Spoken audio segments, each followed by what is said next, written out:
ሲኦል ድረስ ሄዶ መመለስ እንደሚቻል እኔ ሕያው ማስረጃ ነኝ ይላል የታይሰን ፉሪ ማስታወሻ። 2016 ይህ ወቅት የቀድሞ የዓለም የከባድ ሚዛን ሻምፒዮን የነበረው እንግሊዛዊ ቦክሰኛ ታይሰን ፉሪ ሁሉን ነገር ትቶ የአልኮልና የእጽ ሱሰኛ የሆነበት ወቅት ነበር። ለአመጋገቡም ሆነ ለምንም ስለማይጨነቅ በእነዚያ ከስፖርት በራቀበት 2 ዓመታት ውስጥ ክብደቱ 182 ኪሎ ገብቶ ነበር። እና በዚህ አይነት የአእምሮ ሰላም ማጣት ችግር ውስጥ በነበረበት አንድ ቀን በከፍተኛ የመንፈስ ጭንቀትና በባዶነት ስሜት ውስጥ ሆኖ አዲስ የገዛውን ፎልስ ሮይስ በሰዓት 300 ኪሎ ሜትር እያበረረ ከድልድይ ግንብ ጋር ለመጋጨት እየሄደ ያለ በአእምሮ ውስጥ አንድ የድምጽ ይሰማው ጀመር። ታይሰን ይህን ማድረግ የለብህም። ምትወዳትን ሚስትህንና ልጆችህን አስብ። ልጆችህ ያለ አባት እንዲቀሩ ትፈልጋለህ። ታይሰን ፉሪ ይህን ድምጽ እንደሰማ ያሰበውን መጥፎ ነገር በመተው መኪናውን መንገድ ዳር አቁሞ እየተንቀጠቀጠና እያለቀሰ ለረጅም ሰዓት ቆይቶ ራሱን ካረጋጋ በኋላ በሞት ሊለያቸው ወደ ነበሩ ቤተሰቦች ተመለሰ። ታይሰን ፉሪ ከዚህ ቀን በኋላ ከተዘፈቀበት የእጽና የመጠጥ ሱስ ወጥቶ የተወውን ስፖርት የጀመረው በጥቂት ጊዜያት ወደ ትክክለኛው የቀድሞ መስመሩ ተመልሶ በ2018 ከዲዮንቴ ዊልደር ጋር ታላቅ የቦክስ ግጥሚያን አደረገ። ለ2 ዓመታት ከቦክስ ሪንግ ርቆ ከገባበት የተስፋ መቁረጥና የድብርት ስሜት በመውጣት ይህን ታላቅ ውድድር ያደረገው ታይሰን ፉሪ ከዊልደር ጋር ያደረገውን ግጥሚያ አሸንፎ $9 ሚሊዮን ማግኘት ቻለ። ታይሰን ይህን ገንዘብ ካገኘ በኋላ ምንም ሳያነሳ ያገኘውን $9 ሚሊዮን በሙሉ የጎዳና ተዳዳሪዎችና የአልኮል የእጽ ሱሰኞችን ለሚያግዙ ማገገሚያ ድርጅቶች ሰጥቷል።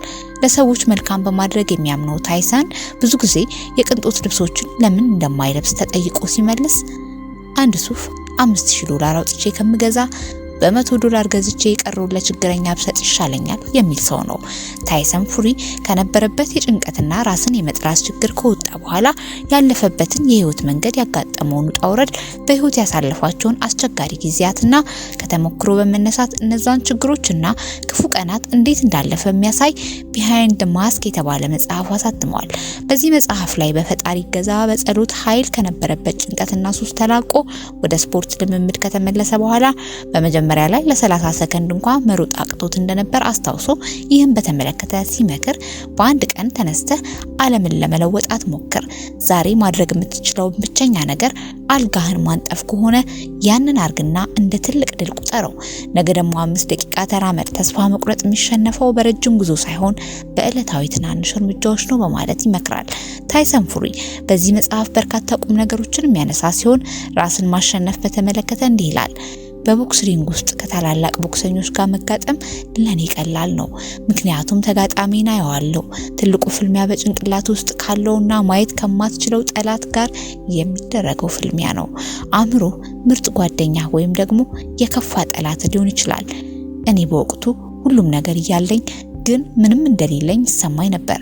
በውስጥህ የአይነት የሰላም ማጣትና የተስፋ መቁረጥ ስሜት ሲሰማ ከሞከረ ለመጋፈጥ ድፍረት ይኖር።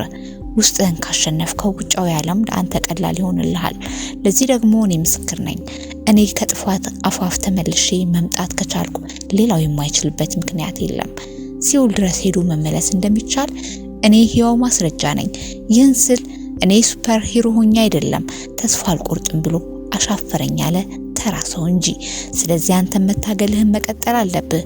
በዋናነት ከራስ ጋር ለመታገል ራስህን ለማሸነፍ ዝግጁ ከሆንክ ህይወት ሊወረውርብህ የሚችለው መጥፎ ነገር ሁሉ ማሸነፍ ትችላለህ እያለ ከህይወት ያገኘውን ልምዱን የሚያካፍለውና ከእጽ ከመጠጥና ከጥልቅ የተስፋ መቁረጥ ስሜት መጥቶ ወደ ትክክለኛው መንገድ የተመለሰው ታይሰን ፉሪ አሁን ላይ 7 ልጆችን ከወለደችለት ሚስቱ ጋር የተረጋጋ ህይወትን የሚኖር ሲሆን የቦክስ ስፖርት ካቆመ በኋላ ከአልኮል ነፃ የሆነ መጠጥ ማምረቻና የተለያዩ ቢዝነሶችን የሚያንቀሳቅስ ከ$150 ሚሊዮን በላይ ሀብት ያለው ሰው ሆኗል።